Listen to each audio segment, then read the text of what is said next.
नमस्कार, मी चंद्रशेखर सिसोदे. आजचा विषय थोडा वेगळा आहे. चाळीसगाव तालुक्यातील गिरणा नदी संदर्भात आहे. गिरणा नदी ही चाळीसगाव तालुक्यासाठी किंवा जळगाव जिल्ह्यातील बऱ्याच तालुक्यांसाठी एक जीवनदायिनी आहे. तर ही नदी चाळीसगाव तालुक्यातनं वाहत जाते. या ठिकाणी बरेच गाव याच्या आजूबाजूला वसलेले आहेत.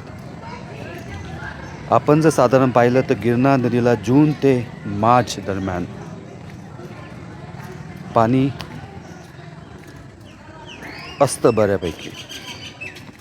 त्या काळात पाण्याची गरज तुलनेने कमी होती किंवा टप्प्याटप्प्याने पाणी मिळाले असते तरी चालले असते. अमाप पाणी सोडलं गेलं.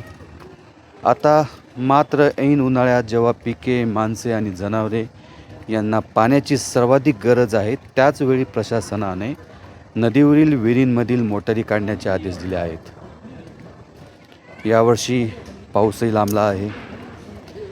कापसाच्या चांगल्या दर्जाच्या बियाण्यांचे भाव सुमारे 2500-2700पर्यंत पर पिशवी पोचले आहेत.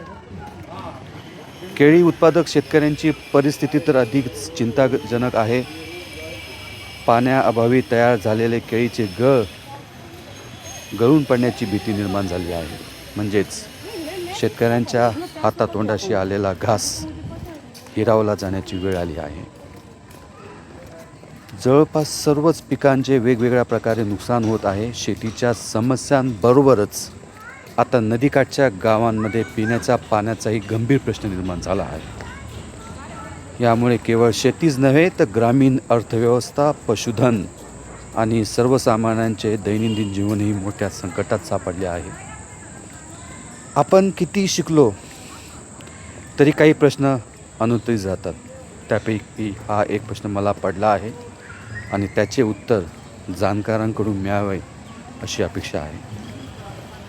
मागील वर्षे धरणे जवळपास 100% भरलेली असतानाही आज अशी परिस्थिती का निर्माण झाली?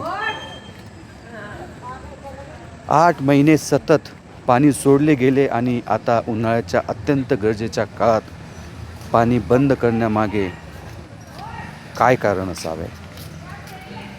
याचं उत्तर बहुतेक प्रशासनाकडेच असेल. ती सर्वसामान्य नागरिक किंवा शेतकऱ्यांना समजावून सांगावीत.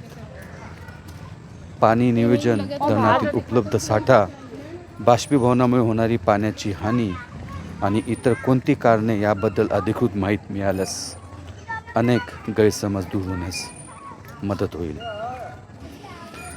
माझे काही चुकत असेल तर जाणकारांनी नक्कीच योग्य मार्गदर्शन करावे. माझ्यासारख्या अनेक नागरिकांना विशेषतः शेतकरी बांधवांना हा प्रश्न पडला आहे. त्यांच्या शंकांचे निरसन व्हावे एकच नम्र विनंती. पाऊस पडेपर्यंत तरी पाणी आपण सोडावे, जेणेकरून त्या गिरणाकाठच्या गावांचा पाण्याचा आणि शेत प्रश्न सुटेल हीच आशा आहे. धन्यवाद.